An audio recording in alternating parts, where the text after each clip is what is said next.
Hello and welcome to Roaming Norway. Today we are talking Tesla and we are talking amazing Tesla features. We all know that Tesla is one of the best software defined cars in the world. They use their software to create awesome functions that me and you can use every day to have a better experience with the car.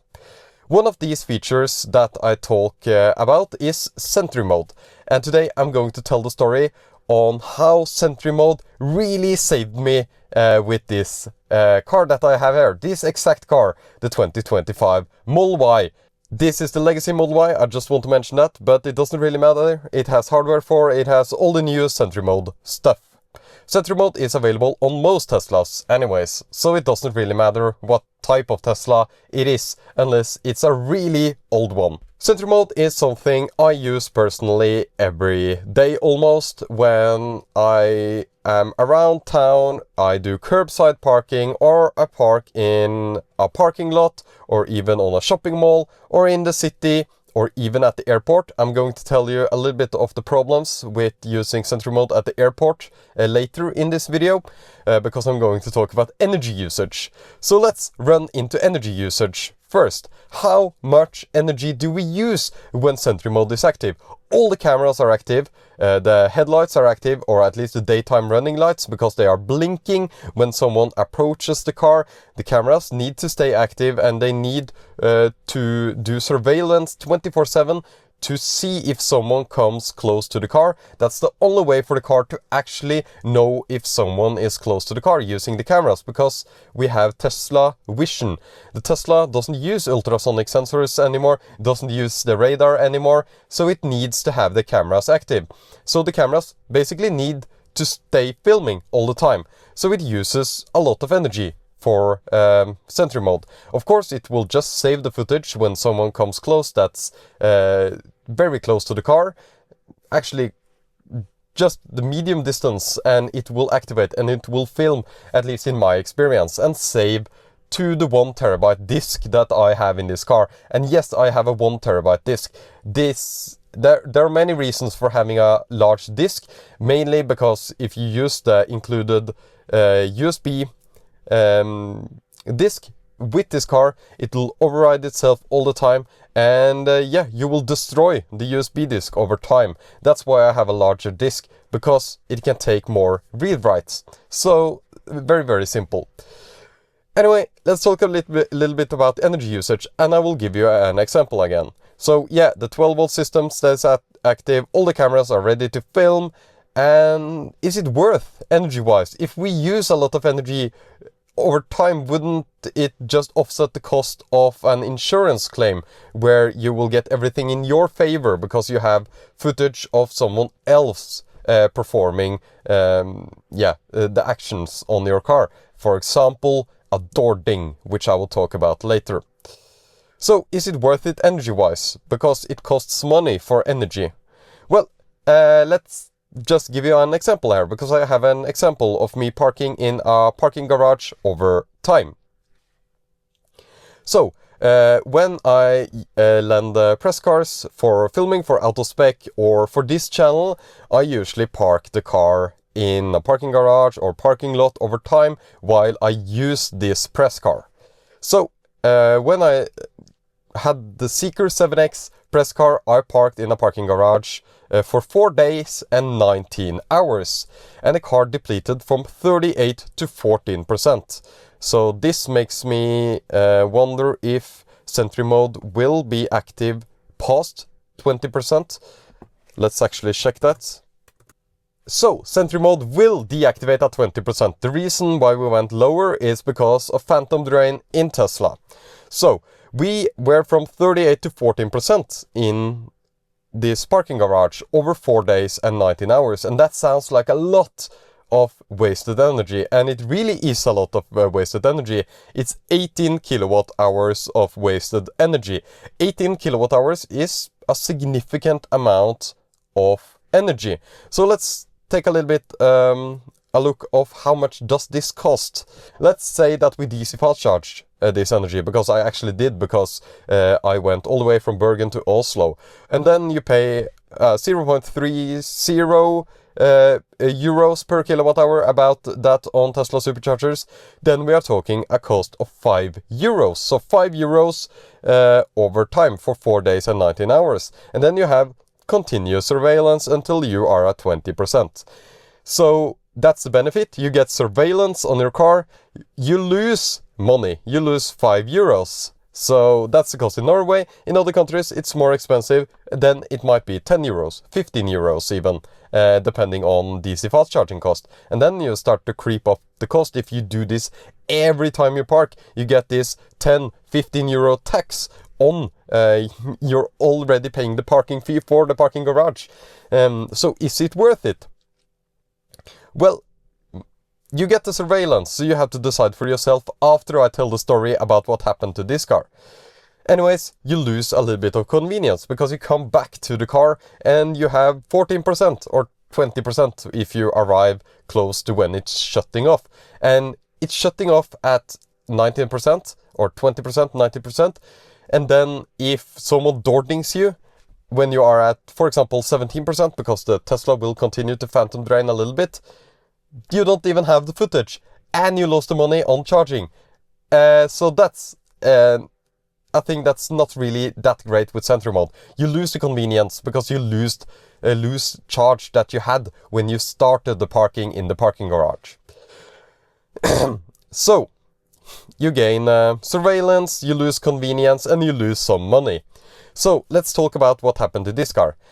Me and my fiance and our little dog went down to the beach, which is right down here, to take a bath when it was like 30 degrees Celsius outside. Absolutely insane weather here in Western Norway, so we had to go for a bath in the fjords that you can see right behind me there. And we parked at this inconspicuous parking lot. And we parked away from everyone, like I always do. I don't want door-dings, I don't want an insurance claim, I don't want to deal with that.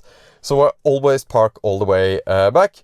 Then someone came, they opened the door a little bit uncarefully, they door-dinged the car, and we had an estimated 900 euro reparation cost for just a tiniest little mark on the car. And this is typical, of course. It needs to be micro painted and in the correct color of the midnight cherry red color, the most difficult colors of all the Teslas, I think, at least in terms of layers, and getting everything correct. And we haven't got it corrected yet, so I will show you a little bit more of that. And someone nicked the door, and I have it on camera.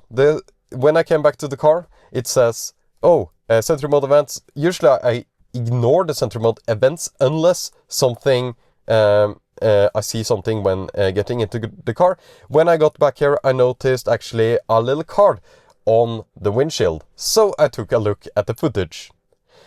And I have blurred the person here and everything and made it completely anonymous. And that's because the person left a note, which is amazing. But some people leave a note, and that's amazing, and some people will do it regardless of what the car does and regardless of what's happening around. But in most cases, I think people might not leave a note for just a small door-ding, and that sucks. I think people should leave notes regardless, but I won't use this person as an example because they left a note. But what I did notice is that the person maybe took a little bit of a look around and stuff, and the car makes a little bit of a noise. The screen comes on, it says Sentry Mode is filming, and when the lights are blinking and the car is active, it's pretty noticeable when the car is actually filming you. And this helps the person kinda realize, okay, I need to leave a note. I don't want to be catched. It's incredibly embarrassing being catched with your plate number. I can look up the person with the plate number, and yeah, it's incredibly embarrassing. So what happens in Norway, at least with insurance companies here, is that I took contact. The person was really cooperative. he took all the blame. Really great person here, so I don't want to use I completely blurred everything. I think this person is a great guy, and I am so happy that he left a note. And this is just an example for this makes me want to use Sentry Mode everywhere, because I know all persons are not like this person. Anyway, we took contact with the insurance company. His insurance company confirmed that he took all the blame. I have no loss in terms of bonus, or I don't have to pay any premiums. My insurance will cost the same regardless of this incident. His insurance will of course change, and he also has to pay a premium, but I got everything covered. I got it covered at the official Tesla collision center in Bergen. Everything will be completely fine unless the collision center messes up the paint, which I'm curious, can they actually fix the midnight cherry red color? I'm kinda curious. I will film the before and after, and I will update on this channel what happens. So stay tuned for that. Make sure to subscribe, because I will keep you updated on the incident. Anyway, what happens is of course that he took the blame. I don't have to pay anything. I contacted the Tesla collision center, said that my insurance will pay, everything is fine, I get even a rental car for free, everything, and I'm actually kinda glad that I have this great insurance as well. Many people might have bad insurance companies, and then the situation might be a little bit different. But as long as the other person takes all the blame, I have no increase in insurance cost, I don't have to pay premiums, it's just the exact same for me. So great experience for me, with especially considering that I just have to drive over there, I get a rental, then I drive the rental back when the car is finished. So really convenient for me. Of course I had to do some emailing with the insurance company, but really convenient for me. So this ties into Sentry Mode. Is it worth using Sentry Mode everywhere like I do? I think so. And I will get back to airport, because that's a different kind of usage, I would say. So yes, I will continue to use Sentry Mode everywhere. I park outside my home. I have it deactivated at home. Maybe I shouldn't tell you that, but I have camera surveillance on my entire house and everywhere, and my garage and everything, so it's fine. I use Sentry Mode everywhere, even though it uses a significant amount of power. I am fine with using 1% per hour or whatever, or using 18 kilowatt hours over 4+ days. I'm fine with that. I will pay the price of the phantom drain for having a surveillance on my car due to issues like this. I am very happy that people are stand up and actually leaving notes. I think that's not the case everywhere around. I think it's different wherever you are, even inside Norway, if people do that or not. I think everyone should do that, but we all know not everyone does that, and having the footage can really change the outcome of the insurance claim. I will use it everywhere.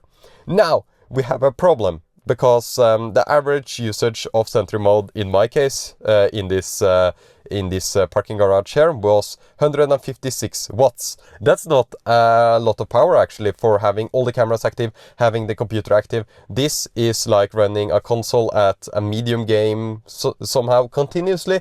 So it's actually great energy usage. A lot of people say that, oh, Teslas just drain themselves. The problem here is that Teslas have relatively small batteries compared to their competitors. So that's why the phantom drain has a higher impact. Not because the computer uses a lot of energy. The Sentry Mode usage, 156 watts continuous, with all the cameras active, with all the processing active, with all... it has to note that, okay, this is an incident. It has to actually calculate frames. This is impressive power usage actually. And so I disagree with people that says that Sentry Mode uses too much energy. I think the problem here is that Tesla uses too small batteries in their car, so it has such a high amount of impact on it. So great energy usage in that case, but it doesn't really work for airports. If I'm away for 6-7 days or even up to 2 weeks, my car will be completely drained when I come back to the airport parking, to leave the airport parking. And that sucks. I don't want to have an empty car or 20% left when I come back from the airport. Of course, if I'm at Bergen Airport, this doesn't really matter. I might actually use Sentry Mode because 20% is enough to get back to my house. If I'm parked in Oslo, and you don't want to come back to a car with 20% when you need to travel a longer distance once you are back at the airport, because you have a cold battery and you have a low state of charge. This means that you will charge slowly at DC fast chargers once you reach them, and that sucks. It's also a little bit bad if you want to precondition the car and stuff and you use a lot of more energy and you have phantom drain after 20%. So let's say in the worst case scenario, you will get back to your car at 10%. So what's the solution for this? Airport charging that's cheap. Airport charging that's 2 kroners per kilowatt hour, or 20 euro cents per kilowatt hour, or 15 euro cents per kilowatt hour. That's the solution, because you can plug in the car and you can use Sentry Mode while you are charging, and this will offset the Sentry Mode usage. It has to be cheap. If it's too expensive, no one will use it. AC charging is much more cheaper to install. It has lower peaks and it is cheaper for charge point operators. So any charge point operators that charge the same for AC charging as DC charging sucks, in my opinion. They have their priorities the completely wrong way. People won't use the AC chargers and they will lose money on the installation cost that they already paid for having all the AC chargers. So there should be AC chargers that are cheap everywhere. It is okay to earn money. In Norway, at 15-20 euro cents, you will still earn money on these AC chargers, especially because you don't have the high peak rates. Have a nice load balancing parking garage, have cheap AC charging, then people can choose to use Sentry Mode without risking the phantom drain. And I think it's great that you can use Sentry Mode while you are plugged in. So yeah, that's why I always use Sentry Mode. That's why you should consider to use Sentry Mode, even though it uses a little bit of energy. Find an AC charger if you are staying for a longer period of time. And yeah, I just wanted to share my experience here, and I will also update you on the reparation cost of the car. And I'm so glad that I use Sentry Mode everywhere when we get incidents like this. Of course, this is a stand-up guy that left a note. That's not the case for all people. So yeah, this is a just great solution, and I think Tesla's Sentry Mode is amazing, and that it has good energy usage. The batteries are just too small in the cars. So thank you so much for watching this Roaming Norway YouTube video. Make sure to subscribe, because I have a ton of stuff coming up on this channel as well. I also have my Norwegian channel, Effect, and I also have a ton of links down in the description that you can check out for discounts on different Tesla gear. And I also want to mention that I only have good sponsors like Enhance and Joa. They make like quality product. Just check out my reviews, but other people's reviews as well. They are just the best in the business when it comes to Tesla gear. So yeah, I only have good sponsors, so check them out in the links down below. If you want to see more of me, you can also head over to Autospec, because I work for Autospec as well now. IAA is coming up and tons of just interesting stuff coming up, so stay tuned for that. Thank you again for watching Roaming Norway.